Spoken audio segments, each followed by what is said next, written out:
Is anyone truly good? Is anyone genuinely moral and just?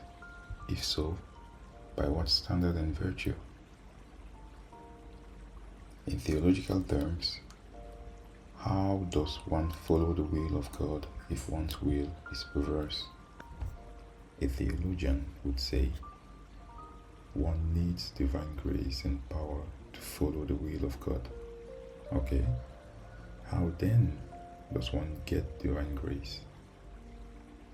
God's own Son, Jesus Christ of Nazareth, and a few divinely selected prophets are said to have had the divine bestowed upon them.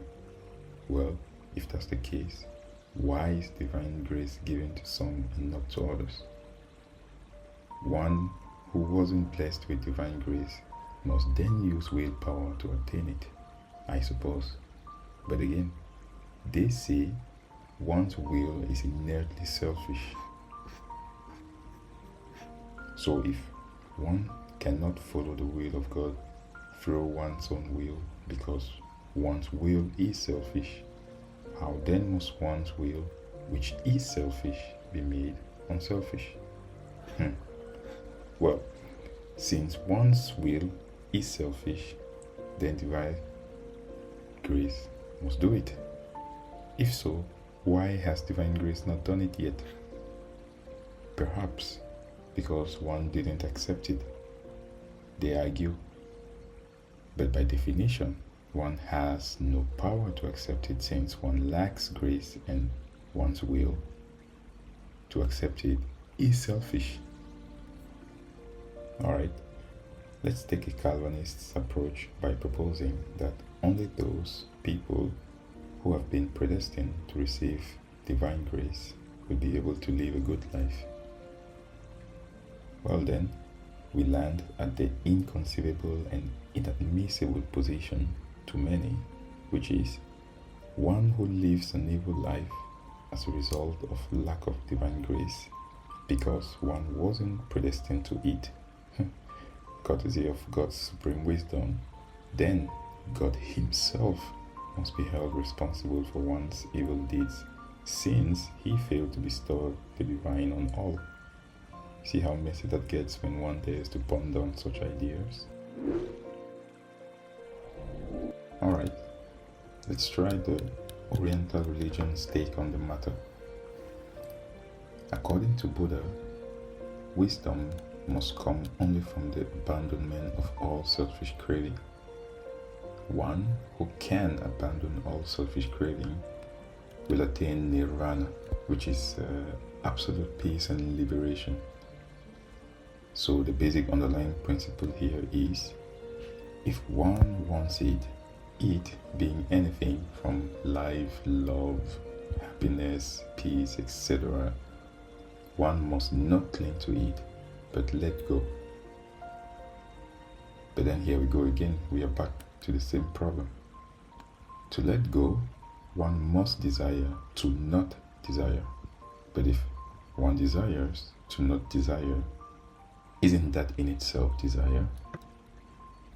Now, to take it a little further, how can one desire not to desire? To do away with desire, they say, one must surrender self. Really? Okay then. How can one possibly surrender self when self is the very urge to hold on to life, to carry on surviving, to be karma? That would be like trying to use your own eyes to look into your head or pointing the tip of your index with the tip of your index. See, it's not possible.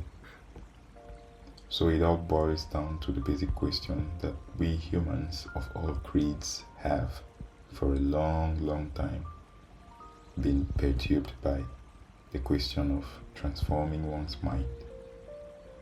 Is there any way in which one's mind can be transformed? Or does all of this just seem like nothing but a crazy vicious cycle? Mind versus mind. Mind over mind. What a fascinating game to play. an unsolvable puzzle, yet one that's worth the effort.